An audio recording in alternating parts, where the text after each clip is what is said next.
नमस्कार दोस्तों। सुंदरकांड के 25वें दोहे पर गोस्वामी तुलसीदास जी ने उस प्रसंग पर लिखा है जब हनुमान जी ने लंका में आग लगाई थी। हर प्रेरित तेहि अवसर चले मरुत 49, अट्टहास करे गर्जा कपि बढ़ लाग आकाश।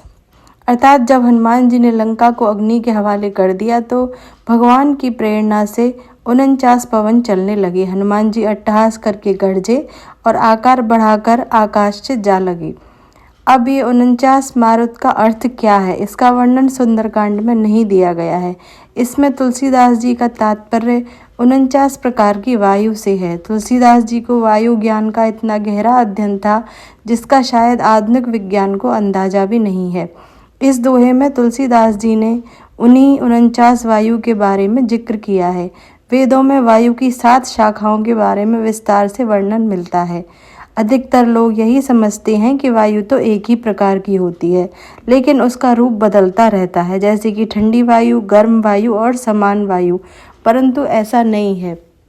दरअसल जल के भीतर जो वायु है उसका वेद पुराणों में अलग अलग नाम दिया गया है। आकाश में जो स्थित वायु है उसका नाम अलग है, अंतरिक्ष में जो वायु है उसका नाम अलग है और पाताल में स्थित वायु का नाम अलग है। नाम अलग होने का मतलब यह है कि उसका गुण व्यवहार भी अलग ही होता है। इस तरह वेदों में 7 प्रकार की वायु का वर्णन मिलता है। ये 7 प्रकार हैं प्रवह, आवह, उद्वह, समवह, विवह, परिवह और परावह।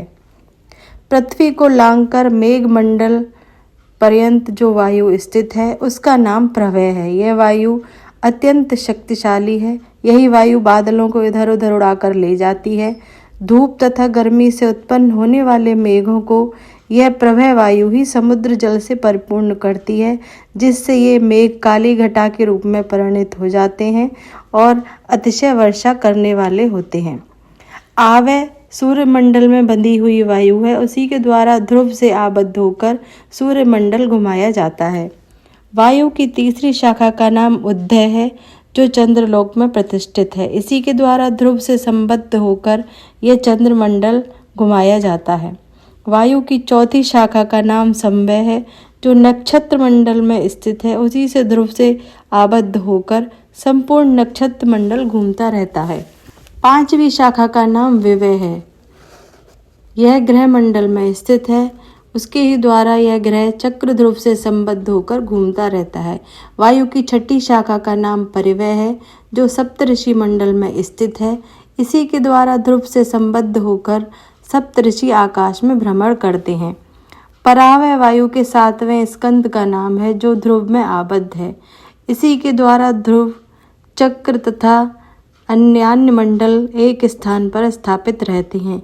इन 7 वायु के 7 गण हैं जो निम्न जगह में विचरण करते हैं: ब्रह्मलोक, इंद्रलोक, अंतरिक्ष, भूलोक की पूर्व दिशा, भूलोक की पश्चिम दिशा, भूलोक की उत्तर दिशा और भूलोक की दक्षिण दिशा।